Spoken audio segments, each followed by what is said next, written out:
Advertências salvadoras. O sexo em desalinho, sob o comando do egoísmo, responde por grande número de aflições que atormentam a criatura humana. Remanescente dos impulsos primitivos da reprodução animal, escravizado às paixões do orgulho pessoal, constitui uma herança pesada no processo da evolução do ser humano. Enquanto prevaleça, dará curso aos espetáculos hediondos que denigrem a história, graças às suas fixações nos caprichos sórdidos que geram a infelicidade, o desar. A força sexual, à semelhança de uma torrente impetuosa de água, deixada à solta, espalha pânico e morte. Canalizada, preserva a vida. Desse modo, conduzi-la de forma segura para ser útil deve ser o pensamento e desejo do ser inteligente, que assim vai superando seus limites mediante as sábias conquistas do sentimento e da razão. O cenário dos serviços mediúnicos prosseguia com as vibrações harmoniosas dispensadas pelos mentores espirituais e sustentadas pelo grupo de cooperadores adestrados. Não obstante as tensões durante as comunicações referidas, era possível preservar-se o equilíbrio da concentração mental em sintonia com as forças superiores. Raulinda e Leonardo se haviam recomposto, e sob a assistência dos mentores mantinham-se calmos. Agora era a vez de Francisco oferecer a instrumentação mediúnica à psicofonia atormentada, qual ocorrera durante a atividade de há poucas horas. A mesma entidade espiritual que fora trazida pelo amigo Fernando incorporou-o, transpirando azedume. Davi, que se encontrava sob assistência do Dr. Graz, foi chamado nominalmente pelo sofredor espiritual. Logo, deu início à sua manifestação. Informava que tinha orientação do soberano das trevas para influir-lhe na conduta, contribuindo para a sua desestruturação, assim como a do seu trabalho. Disse mais que o enfrentamento da entidade zombeteira com o Dr. Hermann já era parte do esquema, tanto quanto o plano da expulsão do médium da casa espírita, em razão do seu comportamento rebelde e insensato, objetivando deixá-lo sem o concurso de amigos conhecedores do exercício da mediunidade e os seus riscos, ficando exposto a maior número de perigos na companhia dos seus admiradores irresponsáveis. O médium surpreso demonstrava perturbação no raciocínio, acostumado à presunção e à autofascinação a que se entregava. Tomado de receios injustificáveis, começou a chorar. O doutor Carneiro acercou-se mais e falou-lhe com ternura paternal, enquanto o irmão Almiro dialogava com o semeador de pânico. Davi, a inflexão de voz infundia ânimo, mas chamava a realidade. É necessário despertar para os compromissos espirituais. A mediunidade é faculdade cujo exercício deve ser realizado santamente, com altas cargas de responsabilidade e respeito. Ninguém aplica uma função destinada à elevação do ser de maneira irregular, que não venha a sofrer as funestas consequências da atitude leviana. Ademais, você não desconhece que exercitá-la para o bem é um dever, e que a amplitude dos fenômenos que lhe proporciona tem por meta facultar-lhe a reabilitação moral. De leviandade em leviandade, você mais tem agravado os compromissos que lhe cumpre ressarcir. A oportunidade de edificação passa rapidamente e é necessário aproveitá-la. Calou-se por um pouco, dando ensejo ao companheiro para assimilar-lhe o conteúdo, logo prosseguindo. Assim, a simonia é crime catalogado nos códigos divinos. A vida é muito valiosa em todas as expressões da natureza, particularmente a humana, que você tem cuidado de forma irresponsável.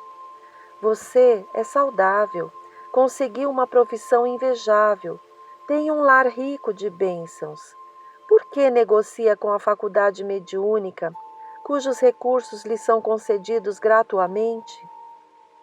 Que tem feito da consciência além de anestesiá-la nas ilusões mundanas?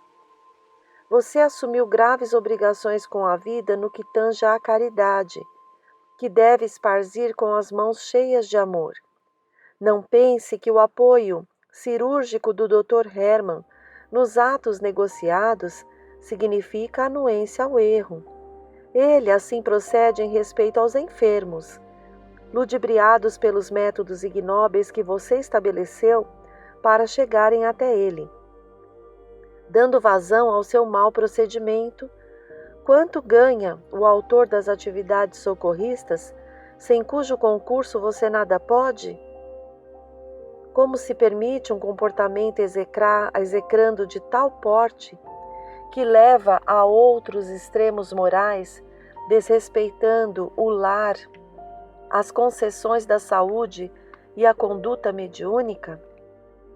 Não pense que estamos aqui somente para exprobrar-lhe o comportamento. Nosso objetivo é ajudá-lo. Novamente se calou, ensejando ao aturdido ouvinte a bênção da reflexão. Enquanto isso, o emissário do infortúnio discutia, furibundo, com o irmão Almiro, que o atendia com amor, sob a vigilância diligente do nosso Fernando, interessado no diálogo e no destino do seu protegido. Esta reunião deu curso aos esclarecimentos. Entre outras, tem como finalidade despertá-lo para a verdade e o bem, desintoxicá-lo dos vapores morbíficos a que se permitiu, quando transitando pelos antros morais, de luxo, mas nem por isso menos perturbadores. Trouxemos Guilaume a fim de proporcionar-lhe a paz e a compreensão dos perigos que o rondam. Esta sua atual reencarnação é de resgate, de formosas provações e não de licenças morais. Não está previsto para você o mediumato, por enquanto, mas, sim, a estrada redentora que o levará a esse labor elevado, caso se submeta aos imperativos do dever. Hoje são muitos os adversários que você tem granjeado pelo caminho, em ambos os planos da vida. Mentes encarnadas e desencarnadas maldizem-no, vibram violentas na sua direção, atingindo os sutis equipamentos da sua mediunidade, que dá os primeiros sinais de falhas, de erros lamentáveis. Não há médiuns irreprocháveis. A Terra é planeta ainda inferior, porque nós lhe estamos vinculados, somos espíritos inferiores, salvo as exceções compreensíveis. Recomece o trabalho do bem nas bases ensinadas por Jesus e reconfirmadas por Allan Kardec. Volte à simplicidade. Reparta o excesso que lhe chegou de forma equivocada com os que padecem carência. Ninguém consegue enganar-se a si mesmo por muito tempo. Havia na emoção do benfeitor a vibração de ternura, mas também de severidade, não dando margem à interpretação errônea. Tratava-se de um apelo último, como a significar que, a partir daquele momento, a sorte estava lançada, facultando a Davi o apoio da espiritualidade ou o seu prosseguimento com outros amigos desencarnados que ele preferisse. Não esqueça, concluiu o sábio orientador, que depois das alucinações em França, você desencarnou vitimado pela negligência moral, reencarnando-se quase de imediato na Romênia. Lá conheceu mais tarde o Dr. Graz, ajudando-o em experiências nefastas com cobaias humanas. Na condição de seu enfermeiro, aferrados ambos ao mais cruel materialismo, passada a primeira grande guerra e desencarnando em grande indigência espiritual, um e outro comprometeram-se a reparar os crimes, auxiliando vidas, diminuindo-lhes a afeição e amparando os sofredores, o que hoje deveria ocorrer com amplitude, conforme a proposta inicial, quando do despertar da faculdade. O futuro você o escreverá conforme lhe aprouver. Abraçou-o com afeto, adindo emocionado. Que o divino médico nos cure interiormente. O Dr. Hermann Graz, visivelmente comovido, abraçou o mentor e pediu licença para expressar-se. Neste comenos, a palavra sábia do irmão Almiro acalmou o comunicante infeliz, que Fernando desligou do médium Francisco, levando-o ao sono profundo para futuras terapias. Davi, a sua voz era grave, embora meiga. Não há outra maneira para nós. A partir desse momento, senão a da edificação moral.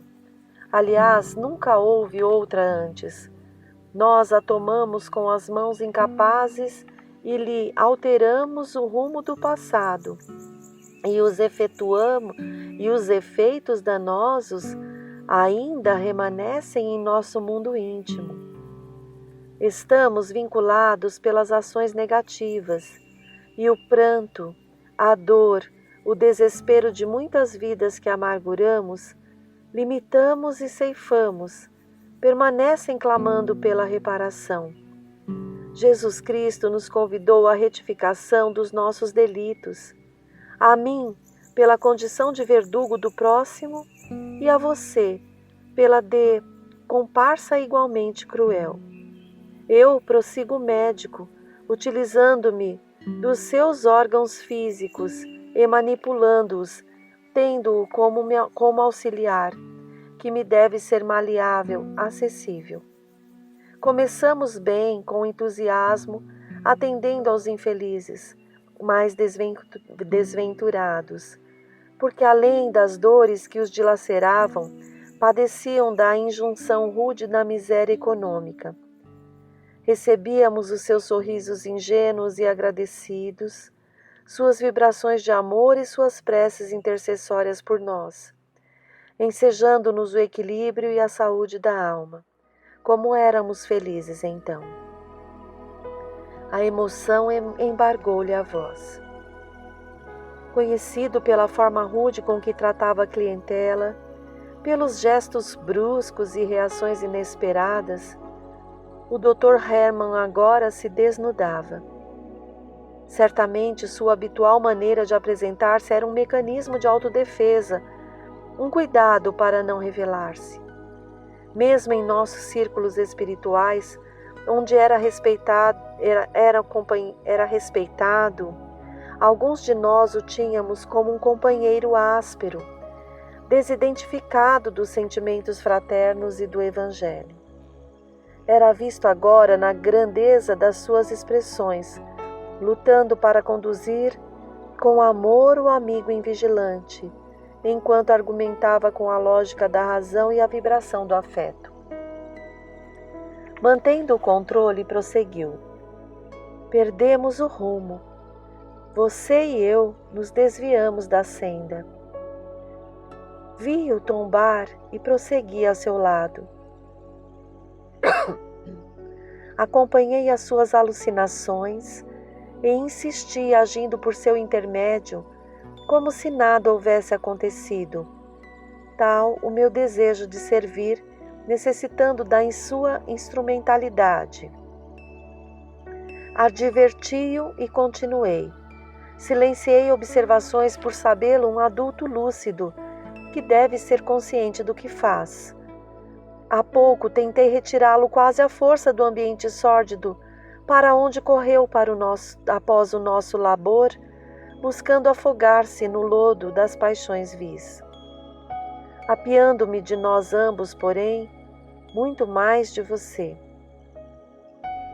A continuar com a conduta nos moldes atuais, já não terei campo no seu psiquismo mediúnico para o nosso intercâmbio, sendo constrangido a prosseguir onde, quando e conforme o Senhor me facultar. Vejo-o não poucas vezes assessorado por seres malfazejos que já se utilizam de você fingindo tratar-se de mim. Porque sua sensibilidade está ficando embotada, não se dá conta da diferença das energias deles e das minhas. A mistificação toma-lhe espaço largo e os sinais de alarme são detectados. Os pacientes pioram, para alguns são receitados produtos inadequados ao pós-operatório, às ocultas. Outros adquirem infecções depois da cirurgia, mas outros sofrem riscos de vida. Quando você vai parar? Agora é a sua existência física tornando-se exposta. Você quase nada conhece do mundo dos espíritos onde estamos. Todo cuidado é pouco. Aproveite este momento, Carol. Houve um silêncio geral, no qual se ouviam as vibrações do bem que pairavam no ar. O irmão Almiro encerrou a reunião com significativa oração, agradecendo as messes recebidas e exorando proteção para todos nós. O Dr. Hermann conduziu Davi ao corpo em sono profundo. Os demais companheiros encarnados foram encaminhados aos respectivos lares. Fernando e outros auxiliares enfermeiros da casa estabeleceram providências a respeito dos espíritos que se haviam comunicado para posterior atendimento. Podia notar a satisfação refletida na face do benfeitor quando nos convidou para seguir à sede que nos albergava. O relógio da sala mediúnica assinalava as 4 horas da manhã. As ruas da grande cidade estavam quase totalmente desertas, visitadas por um ou outro veículo apressado e algum noctívago atrasado ou sem rumo. O céu límpido naquela ocasião adornava-se de pirilampos estelares.